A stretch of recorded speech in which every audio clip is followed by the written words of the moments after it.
President Trump is speaking right now at a business event in Miami. And on the same day, the government shutdown has hit a new record. It's now the longest ever.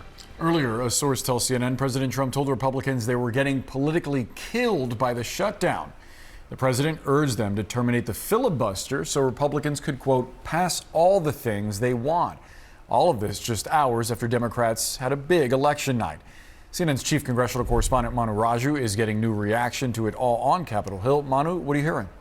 Yeah, the big question right now is whether or not last night's result will have any impact on this crisis caused by this standoff in Washington. Now, the longest government shutdown in the history of the United States, 36 days and counting. There are negotiations that are happening right now behind the scenes among a group of rank and file senators on both sides to try to figure out if there's any sort of resolution. At the heart of the dispute is what to do about health care costs. There's a push by Democrats that has been since the beginning to extend expiring subsidies under the Affordable Care Act. What is being discussed as part of this group is to put a bill on the floor to extend those subsidies, a vote on that bill. But there are some on the left who say that is simply not enough. They need a commitment, they say, that this will pass the Senate and the House, get signed into law by the president. It's something that they are not getting at this moment. And I caught up with one of those progressives, Senator Bernie Sanders, who said the message from last night's election should not be for Democrats who essentially cave in this negotiation. The vote is not sufficient in your eyes. What do you think the vote means? It's a vote. Maybe you win, maybe you lose. It goes nowhere. What is important is that we protect the health care of the American people. That's what the issue, not a vote. Got to vote every day here. What does the vote mean?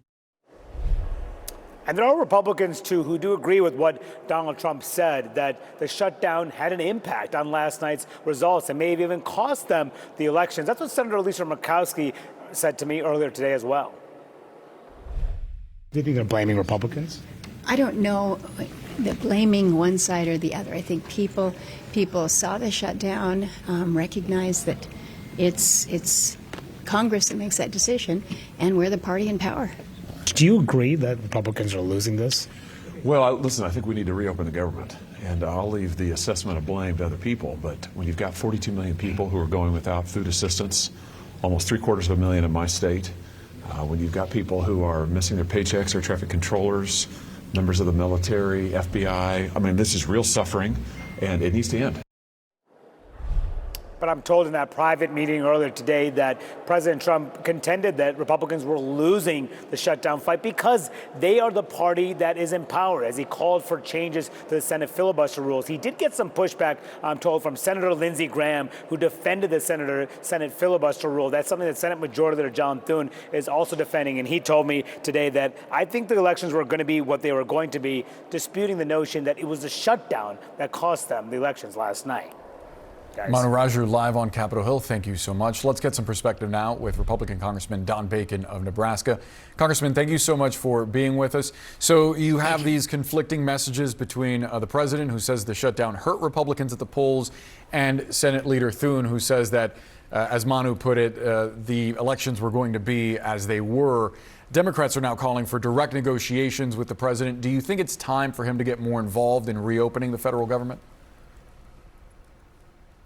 I think the bottom line is we need to negotiate, and I've already shown willingness to do that. I have a proposal with Tom Suozzi, Josh Gottheimer, and Jeff Hurd that extends the COVID-era ACA tax credits, but it puts income caps on it. Also ensures that these tax credits go directly to lowering people's premiums and not a big check to any company. I think this is the stuff that we should be doing. I don't know if the president has to be doing it, but in the appropriations process, we have to get a compromise on these bills that Democrats and Republicans can support. And I think if we did that, we could get the government back open. But, on these elections, normally the party in power is going to lose. I mean, you're going to go backwards. But I think what should alarm Republicans is the margins of victory in New Jersey and Virginia. They weren't even close. And you got to look at it. The Democrats are galvanized. They're angry at DOGE cuts that were on and off the chaos. They're angry at whether it's the Guard, the National Guard being sent to our cities. I mean, a whole host of issues has galvanized the Democrats, which is somewhat normal. But I think what's concerning is a lot of our swing voters also went back towards Democrats. mainly because they don't see an improvement in the economy.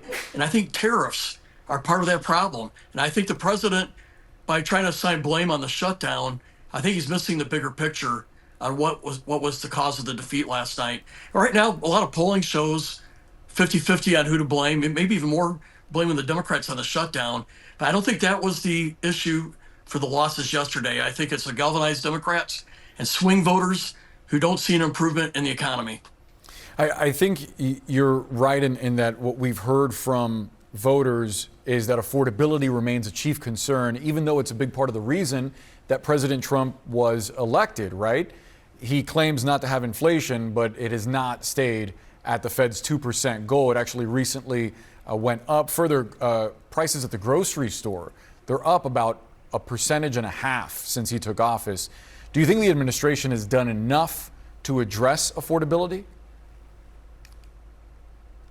Well, he thinks tariffs is a way forward to bring back manufacturing, and I don't see it. You know, the Republicans have not supported tariffs since the 1930s, and the tariff strategy has been a lot of tariffs on and off again, and it's been very unpredictable.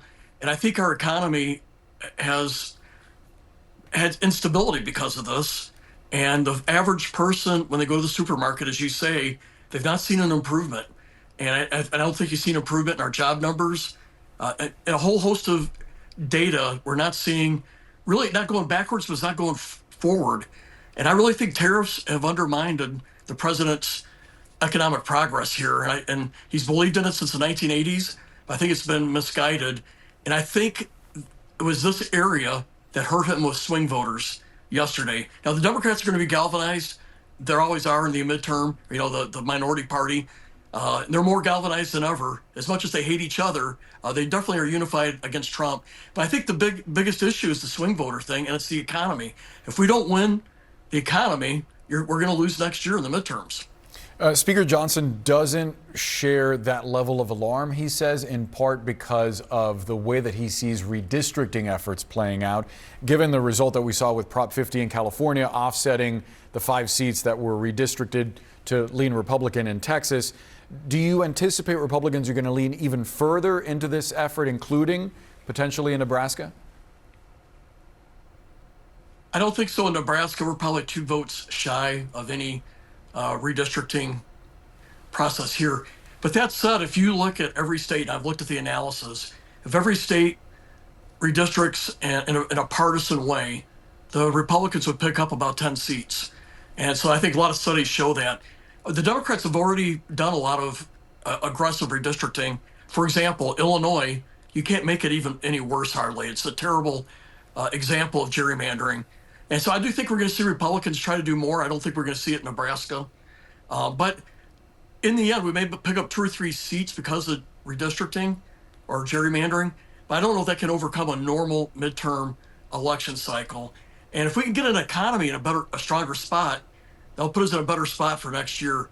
But I really have qualms about the tariff strategy. I've always had it. I've always had concerns.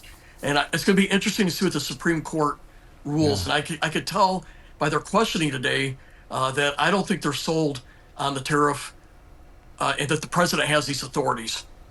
Congressman, before we go, I have to ask you about this rift that has been playing out in the right over Tucker Carlson's recent friendly interview with white nationalist Nick Fuentes, and generally how much influence he and his brand of anti-Semitism and hate have within the party. A Wall Street Journal commentator described it as a watershed in the campaign to make racism cool again, arguing that the right has a racism problem. How do you see it? Firstly, I totally reject Nick Fuentes. He should have no spot in our party. He's a racist, anti-Semite. He says he admires Hitler and Stalin. That is not a Republican. That is not a conservative. And I criticize Tucker Carlson for putting people like him on his program and not asking hard questions or pushing back. It's not just him. It's a whole host of people that he platforms.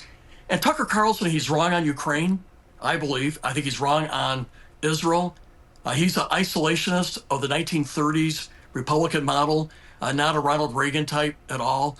And I frankly think he's bad for the party. I think he's hurts us in the long run. So I'm glad to see criticism, particularly on Nick Fuentes, but also on Tucker Carlson. I would say Steve Bannon as well. Steve Bannon is a toxic voice in our party that hurts us overall. And I think it's time that we stand up and say, you're not welcome. On the Democrat side, they got a much bigger problem with the anti-Semitism and Israel, which is two separate issues. I get that. But in both, I'd say the Democrats are very split. I think the Republicans are 90-10. I don't want that 10% at all. They can form their own party. Congressman Don Bacon, we have to leave the conversation there. We appreciate you sharing your point of view. Thank you.